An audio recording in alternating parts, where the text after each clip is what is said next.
So the issues of cyber warfare bring up some very concerning elements about how we should respond to these kinds of attacks and the difficulty that comes from that when attribution for cyber attacks is intrinsically very difficult, especially if you consider issues of cybercrime or organized cybercrime, or the possibility that organizations are contracting with other nations or organizations within other nations to provide potentially detrimental services in terms of cyber operations. What does this mean for the future of how we can respond to these kinds of issues? More importantly, though, when we talk about things like Stuxnet or nations attacking other nations through cyber warfare, you might claim that there is some red line where we move from this being a sort of tete-a-tete cyber warfare back and forth to a progression from cyber warfare to real kinetic warfare, and moving from a computer to guns and bombs and planes. And this was not so delicately put by one of the actors or one of the interviewees in that Nat Geo video, who talks about taking a gun to an attacker who sits behind a keyboard. This is a very uncomfortable kind of world, but it's a question that we have to deal with societally, especially as technology becomes more embedded into our economy, more embedded into our national infrastructure. So some of the examples about water treatment facilities, these kinds of things, especially when infrastructure control systems are increasingly being placed online in ways that they weren't meant to, for convenience and cost savings, and even sort of resiliency. So if an operator of a power station or a water treatment plant can access that plant's operations remotely, then they can respond more quickly to issues. So how do we define what this red line looks like?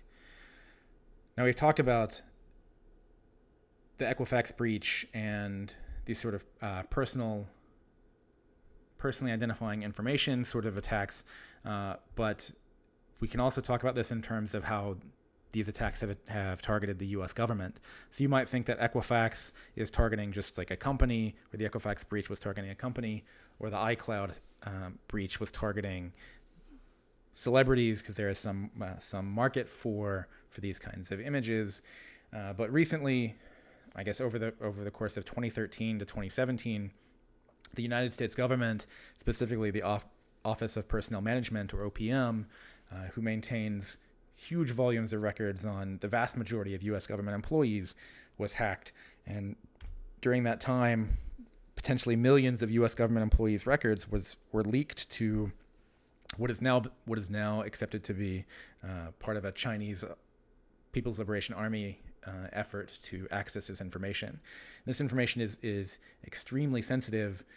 One of the forms that the OPM manages is called the SF-86, which has social security numbers of not just you, but of your immediate family, places you've been abroad over the past 5 years to 8 years, huge volumes of very critical or sensitive information that certainly opens you up to identity theft and all kinds of other things. Now, you might ask yourself, was this an attack on the U.S. government, on the U.S. population, or just sort of an attack of opportunity on a organization that didn't have very high cybersecurity standards? My feeling is that this was an attack on the U.S. government and the U.S. population by proxy. But how should the federal government respond to these kinds of things? And one of the main targets here was, as I mentioned, personally identifiable information, or PII, which is a very common acronym you see in cybersecurity. And this is specifically talking about information that can be used to distinguish or trace an individual's identity, either alone or combined with other information that is linked or linkable to a specific person. There's a lot of actually regulations now about what protections must be put in place, especially within the U.S. government, for PII, especially for these kinds of issues. But it's not just these kinds of it's not just about countries attacking countries or stealing this kind of PII information of populations. There's, for many years now, has been an active and ongoing set of efforts around cyber espionage from sort of activist or hacktivist groups like Copy Kittens to nation state level or nation state backed active efforts to steal economic secrets from U.S. companies and from companies from other countries as well. For instance, in 2019, the U.S. Department of Justice charged a set of Chinese intelligence officers and insiders for stealing jet engine data around turbofans that were used in building commercial jetliners in the United States and potentially for jet engines for U.S. military aircraft. Now, there's a real market for this kind of thing in the economic sector, because if you are a company, you want to engage in this sort of industrial espionage, and you might have a sympathetic government that can support you in this, and this in turn makes your government's economy more viable or gives the economy a boost. You may expect a government to sort of motivate or incentivize these kinds of cyber espionage or industrial espionage kinds of behaviors. And given that, how does another government who is the target of these kinds of things, respond to these kinds of threats? Should you respond with guns and bombs? Probably not. But how should you respond? And more troublingly, when companies are being targets for hacks very often, companies are sort of reticent to respond or announce when they have been hacked. So this is an article from Mashable talking about why companies are sort of remiss to do so. And this is a recent article from Vox about should companies that are hacked actually be required to disclose. There's a pretty significant legal argument around whether these companies should or should not be required to disclose when they experience some significant security breach. Equifax, for instance, took quite a while to respond and announced that they had been the victims of an attack. The OPM hack that went on from 2013 to 2017, a lot of that didn't come to light until quite a bit later. Now, oftentimes the arguments around these are about things like liability. A company can't be held liable or required to pay out for something they claim didn't happen.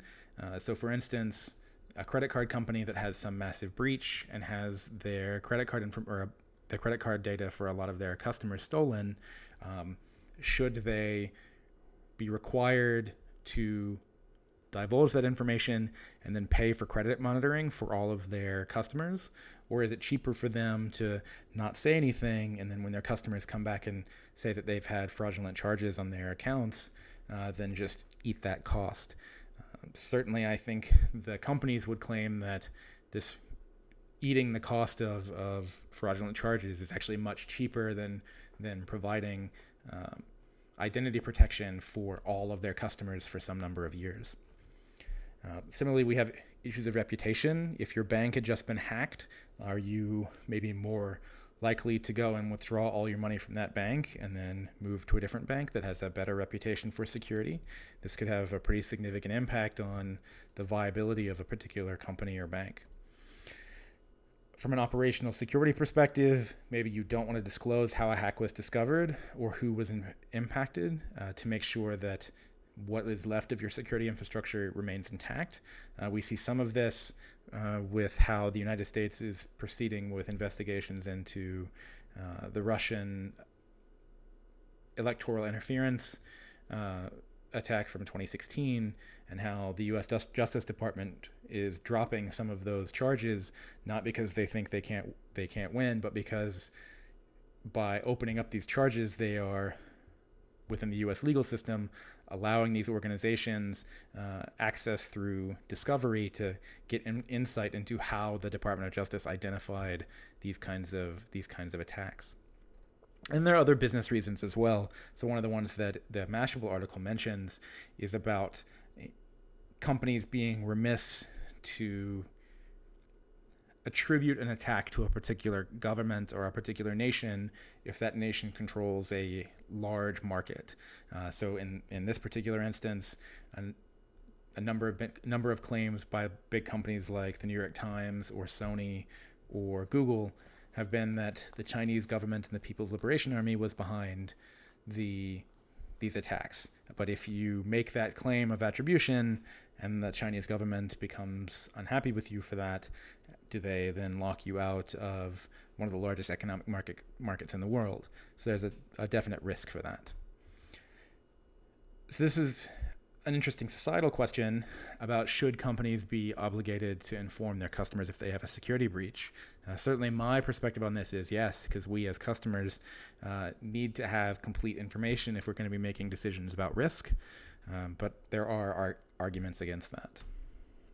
So now that we've had some conversation about cybersecurity and its global implications, these learning objectives you should be able to satisfy now about defining hacker and hacktivist, differentiating cyber warfare from classical kinetic warfare, cyber warfare and espionage, and then why some company or individual may not want to disclose that they've been the victims of some sort of cyber attack.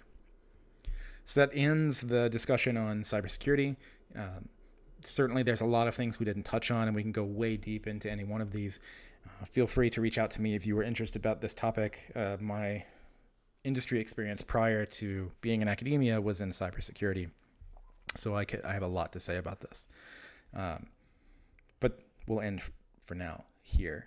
For next week's assignments, though, note that we have 4 current event presentations from Hing Tsang, Kevin Bassino, Tio, and Bernardo.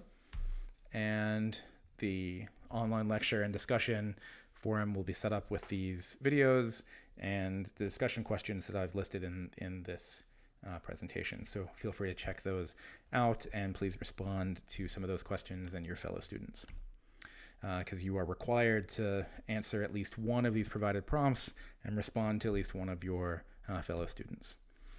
For next week also, we have the Chapter 1 quiz, so take that on, and then we'll talk about the historical context around technology and computing. All right, and have a good night.